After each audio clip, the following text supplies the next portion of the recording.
Are you one of those people who are amazed by Japan and its people? Their culture, their discipline, their technology, how they do things, how they recover after an earthquake or a disaster. You might be wondering what this have to do with this webinar. Well, we might not discuss all of these, but we have an innovative tool from Japan that they use to reduce time and effort on their electrical works. Hi, I'm Arju Saleman, one of the field application engineers, and my field of expertise is electrical, and I would like to welcome you all to the High-Tech Power Incorporated series of webinar. And our topic for today will be the latest innovative electrical tool by Maxell Izumi. Here in the Philippines, we are following the standards mostly from PEC or the Philippine Electrical Code. In PEC, there are standards for almost everything when it comes to utilizing electricity and installations. Today, we will be discussing some of these, like conduiting and supports, cable cutting, cable crimping and compression, maintenance and future expansion. And all of these standards are to make sure that we are safe. Now, let us go to some electrical works. So, hindi po lahat mag-example lang ako. Let's say, gagawa tayo ng cable rack or cable tray. So, unahin dyan yung support. Usual na ginagamit ngayon ay unistrut. Pero sometimes ginagamit is angle bars. Yung angle bars kasi, maraming pwedeng support dyan. Pwedeng pipes, pwedeng yun nga, cable rack or cable tray. So, ang problema lang kasi sa angle bars is walang butas. So, kakailanganin mo ng sheet or metal puncher. Kung wala naman ito, gagamit tayo ng drill. Ngayon, ang drill kasi, ang application talaga niyan, in real practice, maliit na drill bit, and then papalaki ng papalaki. Up to the point na pwede nang pumasok yung minsan rebar. So, halimbawa, rebar ang ginamit, kailangan ng rebar cutter. Kung halimbawa naman is threaded bar or threaded rod na tinatawag nila, kailangan is lagare and grinder. Bakit lagare and grinder? Kasi sa lagare, puputulin muna. Now, maraming pagkakataon na pag nilagari mo lang, nako-compromise yung mismong thread. Ang tendency, hindi agad papasok yung nut doon sa thread. So, kailangan mo siyang i-grinder in order for you na may insert mo or may ipasok mo yung nut doon sa threaded rod. So, lahat naman ng pipes or lahat ng cable tray, papunta yan sa pull box or sometimes sa pull box or sa mga panel boards. So, pagdating sa panel boards, ang kailangan mo naman ay knockout puncher. Kailangan mo siyang butasan. Diba? Para pumasok yung pipe or pumasok yung pinaka-cable po natin. Ngayon, doon sa cable, halimbawa, binatak mo na yung cable, na-cable laying ka na, hindi mo may iwasan na kailangan mo ng cable cutter. Especially for large cables. Ngayon, pag nakat mo na yung cable, nailatag mo na siya, next thing is the termination or kailangan mo ng crimper para may attach mo siya sa terminal lugs and then yung terminal lugs attach sa pinaka-breaker. Now, don't get me wrong, wala pong mali sa mga tools na ito. Ito po yung mga proper tools para doon sa mga electrical works po natin. Kaya lang, sabi ko nga, Japan technology. Ngayon, sa Japan or sa Izumi, sa Maxell Izumi, lahat pong ito, kinompress niya sa isang tool, so isang equipment. Now, this is what I'm talking about. This is how Maxell Izumi can help you reduce your time and effort on doing electrical works. Kasi halimbawa, sa construction kasi, isa sa mga iniiwasan yung magkaroon ng slippage or ng delay sa mga workloads po natin. Siyempre, pag delay, alam natin, hindi makakasingil. Di po ba? All of these tools are battery operated, tapos slender yung handle, napaka-handling gamitin, and you will be surprised gaano lang siya kagaan. So, ibig sabihin, pag magaan, mas madaling gamitin para sa mga tao natin. And one more thing, may security ito para doon sa pinaka-owner, para hindi basta-basta mawala.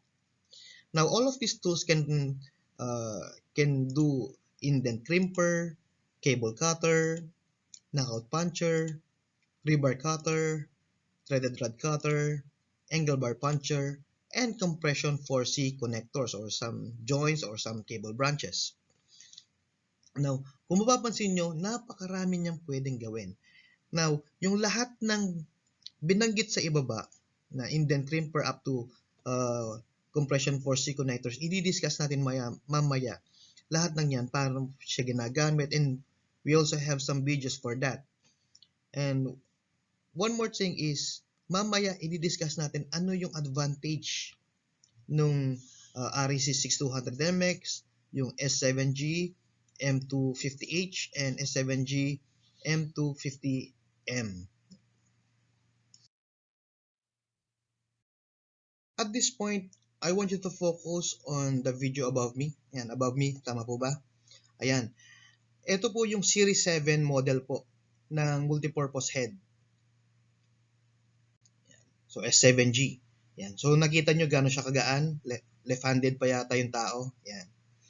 And then, this is how we do the crimp or the indent crimp. So, i-hold muna yung terminal lug, and then we insert the cable.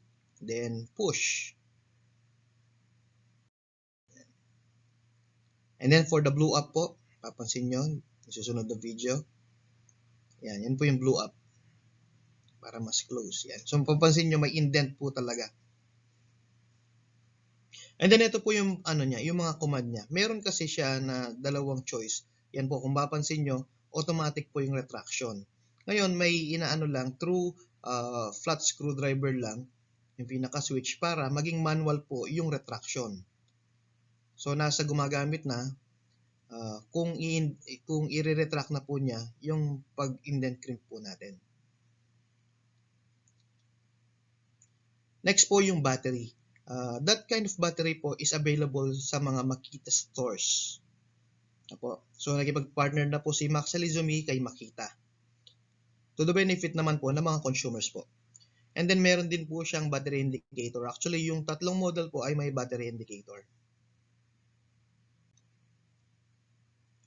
Next po yung LED o yung light emitting diode niya. So, halimbawa may application po tayo paggabi, yan, nagagamit pa rin po siya na yung ilaw na yon is nakafocus na doon sa mismong application. And then, andyan po yung casing niya. So, lahat po sila pare-pareho halos ng casing, ganyan po. And then, ito po yung mga natin, yung mga sizes po ng dice natin. So, ito po yung REC 6200MX po, 6200MX is may yoke nest siyang ganito. So, may rotation siya, rotary, po siya, rotary yoke nest. Ngayon, yung sizes po nito is from 1438 up to 150 mm squared. Apo. Kaso sabi niya nga, but this is no longer available for S7G. Apo. So, sa S7G, ito po yung pinaka-yoke niya. And then, ini-insert lang po yung pinaka-dice or yung mga indentors po natin. Ngayon, yung mga sizes po, kasi with demand po from clients and consumers or end users na gusto nila magkaroon ng 200 up to 250 mm squared. Yan po yung mga usual na naging client po ni Maxell Izumi. Kaya nilagyan po or in-extend po yung sizes from 150 up to 250 mm squared po, or millimeter squared. So, ang nangyayari po dyan is ini-insert lang po itong mga dice na to, yung mga indentors natin, dito sa mga yoke nest po natin. Po. Unlike po sabi ko nga kanina, sa 6200MX may rotary yoke nest na po siya. Po. One more thing po is, ito po yung standard na sinusundan po ni Maxell Izumi. Apo. Ito po kasi mga klase ng mga crimping profiles natin. Apo. Ito po yung mga sizes. So, isa sa mga pinaka-famous po do sa mga electrical practitioners ay yung hex. Apo. So, ang ginagamit po ni Izumi is ito. Yung parang shape siya ng moon. Apo. And then,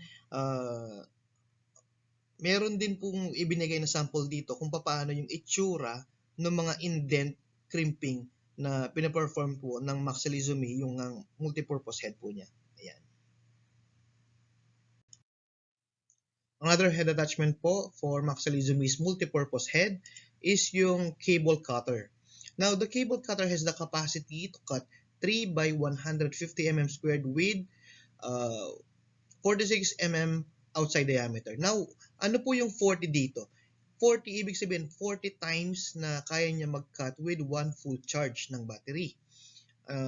Another ano po is yung 500 mm squared with 45 mm squared outside diameter na kaya niya naman mag-cut 34 times with one full charge. So marami ka ng trabahong magagawa dyan. To have more visual po is meron tayong sample sa baba. So meron tayong copper na 3 by 150 mm squared and copper 500 mm squared na po. So sabi ko nga may limit siya na pang copper lang siya. So hindi siya pwede sa ACSR, and syempre, lalong-lalo na dun sa mga armored o yung mga SWA na tinatawag natin, steel wire armored na cables. Pero kung halimbawa XLPE lang naman, kaya naman i-cut yan. As long as yung diameter po is 46 mm or 45 mm outside diameter. So, sa mga electrical practitioners, alam na alam nila, madali lang para sa kanila na makita yung mga outside diameter. And also, yung classifications po ng cables. So, dito pa lang sa binigay na na info dito is alam na yung capacity and yung limit po ng ating cable cutter. Kung halimbawa nagtatanong naman tayo na halimbawa kailangan natin ng cutter for ACSR, yes, we have that in Maxell Izumi. Depende na lang kung halimbawa kung magnetic motor o talagang ganito na gumagamit lang tayo ng mga blades na gawa po sa carbide. The next head attachment po is ito yung maraming tanong kapag halimbawa dinedemo namin ng actual na po. Kasi this is for angle bars. Sometimes may nagtanong sa amin, pwede ba siya sa galvanized? So, tinry po namin. Pero halimbawa, tinanong po is for bus bar or for sa para sa mga grounding, ganon. Pwede naman, kaya lang syempre hindi makakapasok or hindi mo makukuha yung space between na gusto mong makuha pagdating sa bus bar. Ngayon po, according sa video po, napapakita niya kung paano magpalit ng bit. No po, yung punching bit po ng ating angle bar puncher. Ayan. So, madali lang po siya. Ano po ba yung available sizes? Ito po siya. Yung available sizes is 10.5, 13.5, and 17.5 mm of hole. Yan po yung kayang i-punch. Now, for the thickness po for angle bars is, ang limit niya is up to 6 mm thickness of steel. Po. Yan. Yung angle bar kasi, madaming gamit kapag for support, lalo sa construction. Pwede siya sa conduits. Sabi ko nga, yung cable tray, cable rack, or yung talagang support sa pipes kung hindi available yung unistrut. Kung papansin nyo rin po sa picture na to is, iba yung application niya compared sa video. So, preferability na lang po nung end user o nung gumagamit, syempre kung asan yung desired hole or punching na gagawin niya. So, po. One more thing po is, sabi ko nga, nagamit siya sa, or na-try na namin siya sa galvanized iron. Pwede naman po siya. Po. Compared po doon sa binanggit kanina, sa second slide yata kanina, ang ginagamit nila usual sa construction is drill. Sabi ko nga, ang drill kasi pag ginamit mo from maliit muna, papalaki up to the desired size of hole. Ito naman, pag ginamit mo siya, less than 20 seconds, siguro 10 to 15 seconds lang, na punch mo na yung hole. Meaning, nakakatulong siya dun sa time, dun sa kung paano bibilis yung pinakatrabaho. Again nga, sabi ko nga, iniiwasan sa construction yung slippage. Di ba? Or yung delay. Sabi ko, baka hindi makasingil or even worse, baka ma-charge pa tayo ng penalty. So, isa po talaga itong head na to na nakakatulong para mas mapabilis and effortless po yung paggawa ng hole sa mga angle bars. Our next head attachment is for panel boards and for let's say pull box na po sa mga mild steel. Yan. So as you can see in the video how they attach the head attachment to our tool. Yan, napakabilis lang. Wala pang isang minuto. Yan. So pwede rin po siyang mag-turn left or mag-turn right. Yan. Preferability na lang po ng end user kung pwedeng Kung halimbawa, kaliwete siya or right-handed, kayang-kaya niyang i-manipulate kung saang direction niya gustong magamit po yung ating pong knockout puncher. Again, wala naman po siyang masyadong kaibahan dun sa normal na knockout puncher. Kaya lang, ito nga, sabi ko nga, kinompress ni Maxell Izumi yung mga tools sa iisang tool lang, di ba? Hindi na kailangan na marami ka pang binibili. So, isang multipurpose head lang, isang multipurpose battery operated tool, magagawa mo na itong mga trabahong ito na napaka-essential naman po sa mga electrical works. Yan. So, changing the bit po, yan po. So, gagamit siya ng larger bit to punch hole po sa ating pong pull box o sa pinaka-demo box po natin.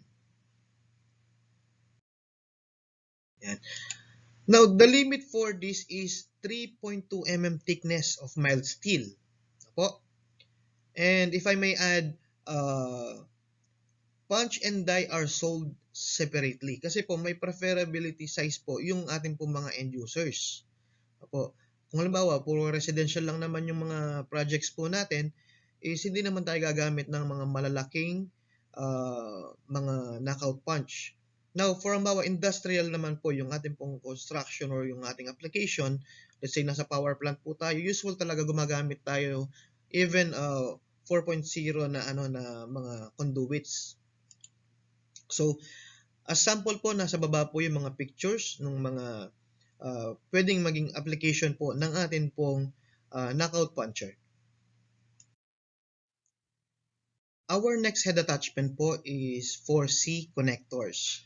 Now, saan ba ginagamit yung C connectors? That is for making cable branch or joints na tinatawag po nila.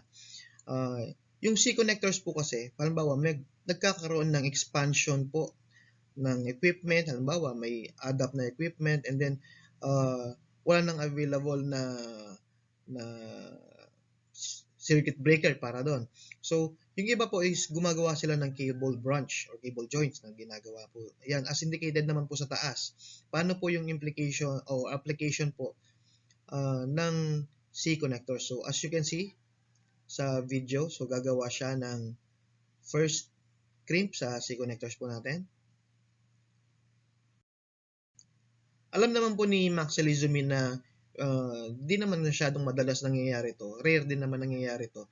Pero in-adapt niya pa rin po sa ating multipurpose head to the benefit naman po ng mga end users and ng mga electrical practitioners na kinakailangan po yung ganitong application.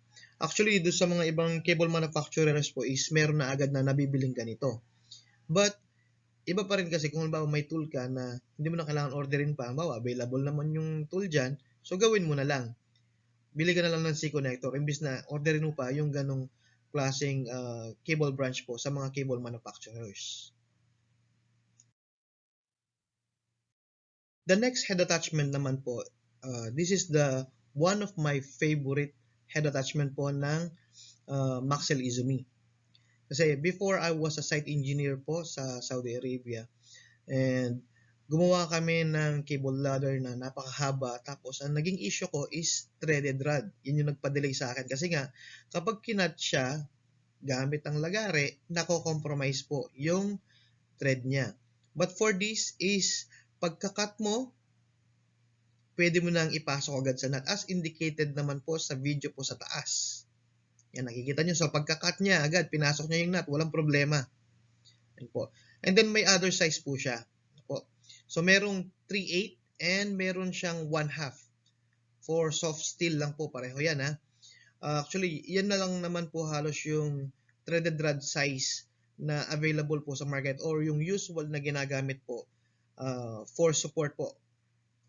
So, makikita nyo rin sa ibaba kung ano yung usual na ginagawa po, yung lagare and then grinder para lang makapasok po yung pinaka-nut.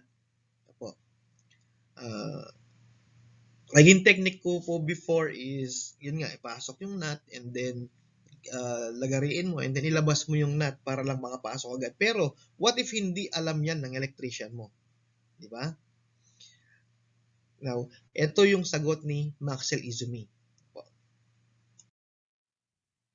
Now, the next head attachment is for rebar. Oh, alam natin yung rebar widely used po yan for civil, for electrical, and even for mechanical po. Di po ba? Uh, sa mga civil, alam natin, sa mga foundation nila, even for pavement, nandyan palagi yung rebar. Hindi nawawala yan. Or for halimbawa, gagamitin ng dowel bar, yan. Now, ito po yung mga limit niya. So, 16 mm rebar, 120 times yung pwede niyang i-cut in just one full charge. For soft steel bar, 120 times din. And for stainless steel bar, 105 times. Po. Now, the idea is this. Yung battery po kasi ng ating multipurpose head is siguro charge lang siya for 4 hours. So imagine, 4 hours charging and then palit lang. So ibig sabihin, very handy kung may extra battery tayo. Now for RE6200MX o yung 6 series model po natin is meron na agad siyang extra battery. Now for the series 7 is we have to order one for extra. Apo. Yan po yung kaibahan din nung tatlo. Apo. Kasi doon sa first model palagi meron na siyang extra battery. Now, kung halimbawa, let's just imagine kung halimbawa may extra battery na yung isa charge mo na, yung isa ginagamit mo, after ma-drain yung isa, kunin mo lang yung naka-charge, yung nagamitin mo, and then yung na-drain, i-charge mo ulit. Ibig sabihin, hindi mahihinto yung pinakatrabaho po natin. Tama po ba? Let us have a recap on the head attachments. So, meron siyang indent crimper, meron siyang cable cutter, meron siyang rebar cutter, meron siyang compression for C connectors, meron siyang angle bar puncher, meron siyang knockout puncher, meron siyang threaded rod cutter. So, kung ako ang electrical practitioner na gagamit nito, syempre, isang tool, kayang gawin lahat to, di ba? Parang complete set na agad ako. So, ano lang parang kailangan ko? For conduits, parang ano na lang, uh, uh, pipe bender na lang, di po ba? And siguro yung mga pliers natin, ganun, maliliit na tools na lang yon. But for this, kung kompleto yung set natin, I assure you, bibilis, gagaan po yung trabaho ng atin pong mga electrical works. As I've promised before, I will give the difference between REC6200MX, S7G M250H, and S7G M250M. This is REC6200MX. It has an exclusive Izumi battery, which is 14.4 volts. Everyone's favorite in Southeast Asia. More than 100 units sold in Singapore for the year 2019. And as indicated po, please do consider purchasing before the complete switch over to Series 7. So sooner or later, ipipace out po si REC6200MX. But this is the good news. Yung mga head attachment na kasya po sa REC6200MX is kasya po or kinonsider po ni Maxell Izumi sa mga Series 7. So, halimbawa, doon sa mga, lalo na kung nandito yung mga client namin na nakabili na ng REC6200MX, yung mga head attachment po na nabili nyo ng REC6200MX is available or pwede pa rin or compatible pa rin po sa mga Series 7 na ipinalabas po ni Maxell Izumi. So, the output force for this is 127 kN, which is equivalent to 12.7 ton. The weight is 5.8 kilogram. Now, I want you to notice na yung take note on the volts or the battery, which is 14.4, and the weight, which is 5.8 kilograms. Mamaya po makikita natin yan. Doon kung ano yung in comparison naman po doon sa dalawa. Our next model naman po is S7G M250M. As indicated po dyan, proudly approved by Makita. So, compatible po siya sa mga Makita batteries. So, nakipag-partner na nga po, as mentioned before, si Maxell Izumi kay Makita. Kindly notice po yung battery po natin na ngayon is 18 volts na compared po kay REC6200MX, is 14.4 lang. So, mas mataas po ang volts po ng battery po natin ngayon. And also, it is lithium ion. Actually, si REC6200MX is lithium ion din naman po. Yung lithium ion battery is walang self-discharge. As long as hindi mo siya ginagamit, let's say, charge mo siya ngayon, after how many months, as long as hindi mo siya ginamit, wala siyang self-discharge. And also, kindly notice po yung weight po ng atin pong multipurpose tool, yung battery operated tool natin. It's only 4.7 kg compared po kay REC6200MX na 5.8 kg. This is 4.7 kg. So, mas pinagaan po siya. Plus, pakitignan po yung ating pinaka model na napaka-slender po nung hawakan niya. So, mas handy po siyang gamitin compared po kay REC6200MX. For this model naman po, we can say that Maxell never stops to amaze us. This is the S7G M250H. So, as you can see, it's 21.6 volts. So from 14.4 and then 18 volts, now it's 21.6 volts na po. The battery is 4.0 ampere hour, also lithium ion. Tapos po, kindly notice na yung weight niya is 4.5 kilograms. So from 5.8 kilograms, tapos naging 4.7, now it's 4.5 kilograms with slender body po siya. Papansin nyo. So, parang kinocompress na po dito yung mga yung mga good qualities na nakita niya po doon sa dalawang model. One more thing po is meron siyang advanced GPS function. So, halimbawa, naitago ng hindi sinasadya ng electrician o ng tao natin, pag susunod na ginamit niya, meron madidetect mo na nasaan yung tool. So, hindi niya magagamit basta-basta. Halimbawa, naitago niya nga ng hindi sinasadya, tapos ginamit niya, malalaman mo kung nasaan na yung tool natin. Siyempre, nakakonect yan sa laptop or sa computer po natin. Also, meron siyang operation status indicator. So, malalaman natin kung nakailang beses nang ginamit or nakailang beses nang nagkaroon ng compression sa atin pong battery operated tool. Also is meron siyang pressure sensor. As pinakita po kanina sa video, kung napansin po nyo, once na nakuha na po yung pressure na kailangan niya, let's say nakapag output force na po siya ng 127 kN dun sa terminal log, meron na po siyang self-detraction. Hindi po distraction detraction. Atras na siya mag-isa. Or, may choice na pwede naman na i-switch on mo yung para manual detraction po ang mangyari. And also, meron siyang auto-retract function as discussed nga po. Sabi ko na nga po kanina. Yeah. So, yung lahat po ng magandang qualities nung dalawa, pinagsama na po dito ni Maxell Izumi sa S7G M250H. Now, for some specific electrical works, Maxell Izumi can also provide tools for that. These are hydraulic electrical tools. Meron po tayong crimpers na manual or yung iba ginagamitan ng hand pump or foot pump or even yung mga pumps na electric pumps po. Meron din pong cable cutters, even for ACSR or even for SWA cables, meron po tayo dyan. And meron din po tayong knockout punchers.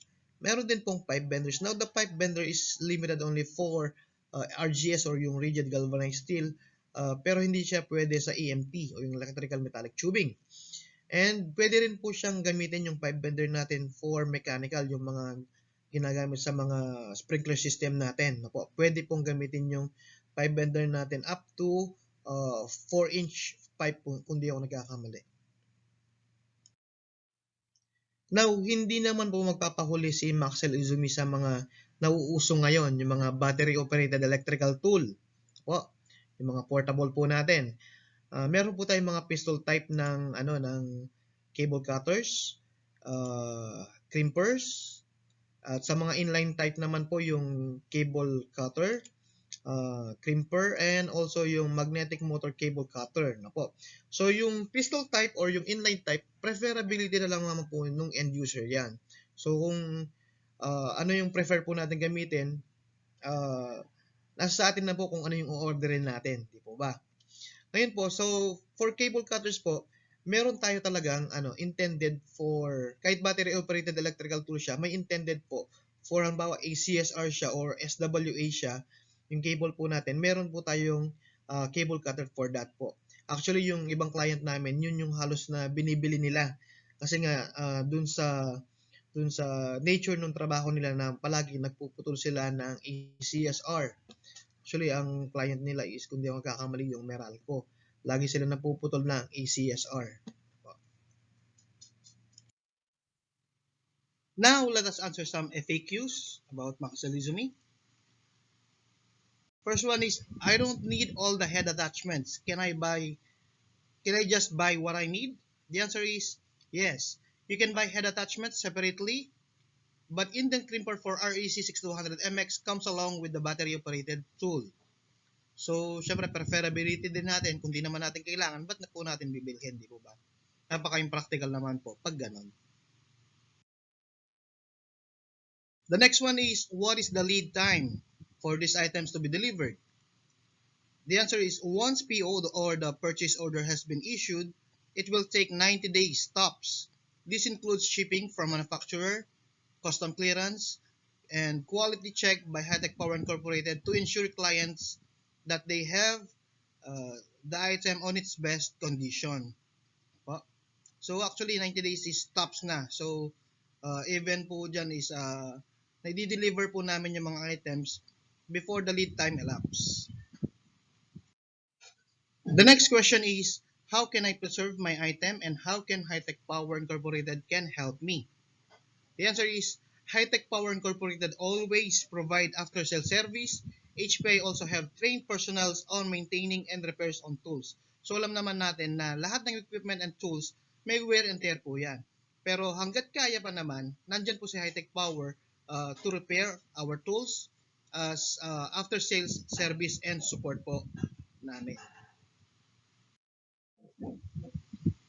Another question is, do we have electrical tools to be used for overhead applications?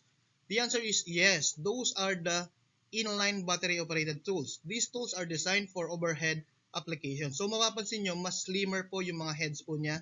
At the same time, yung handle po is inline. Kaya mas suitable po talaga ito sa mga overhead applications. An interesting question po is, are there any more head attachment with different application? The answer is yes. Hex compression head attachment and C-channel cutter. So for hex compression head attachment, provided na meron na agad tayong indent crimper, kaya minimal na po yung kumukuha nito. And so as po sa C-channel cutter, kasi nandyan na po yung angle bar puncher para doon sa mga kailangan nilang hole. Kasi si C-channel cutter naman is napapalitan naman ng lagaring bakal, ganun, di po ba? Kaya minimal po sa mga client namin ang umu-order po nito. And before we end our webinar, I would like to mention the Hightech Power Incorporated Electrical Solutions, Safe Connect for electrical fire safety, Sembre for UL listed electrical terminal blocks and terminal lugs, Solway for solar streetlight solutions, maxillizumi for heavy-duty electrical tools, Gangkul for all-around electrical construction and maintenance tools and equipment from grounding cable termination kits, hydraulic cable pullers, PPEs for electrical personnel, and electrical testing equipments. And in behalf of Hightech Power Incorporated, I'm Urju Suleiman, thanking you all for attending our webinar, and keep safe everyone.